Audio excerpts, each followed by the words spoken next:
This kind of thought process for us today kind of came from a quote that I had seen floating around from a couple different people in a couple different places, but it is this. It says, "On the night of Jesus's arrest, Peter was willing to kill for Christ, but not to die for him." And it kind of speaks to this lesson that there's a type of counterfeit faithfulness that's willing to kill for Christ, but not willing to die for him. And so this is referencing when Peter, when they're in the garden and they're about to arrest Jesus, Peter actually draws his sword, and one of the individuals there, he cuts off his ear. So it's acknowledging that, and then it references also then that idea that later on, when they arrest Jesus and they're not sure what's going to happen, and people are starting to accuse Peter and say, "Hey, you're one of the guys that was with Jesus, right?" And we know that Peter denies him 3 times. And so it's kind of that contrast there, that he was willing to draw a sword and protect and even maybe to the point of harm this person to killing them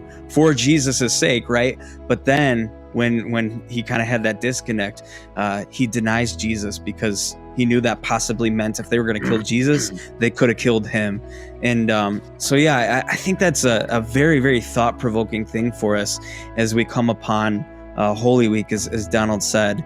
And I want to kind of start the conversation there, guys, is what does that really imply to see that kind of contrast? And I think it's very easy to place judgment maybe on Peter and his reactions, but I think that today, for each of us as followers of Christ in the church, for the church at large, it really shines some light and gives some big questions for where is the level of our faithfulness towards the Lord, and are we willing to step out in faith in the correct ways? Or are we kind of falling back into some of our programmed responses? Where is that level of faithfulness that we have to Christ when we reflect on what he did and the sacrifice he made by dying on the cross for us?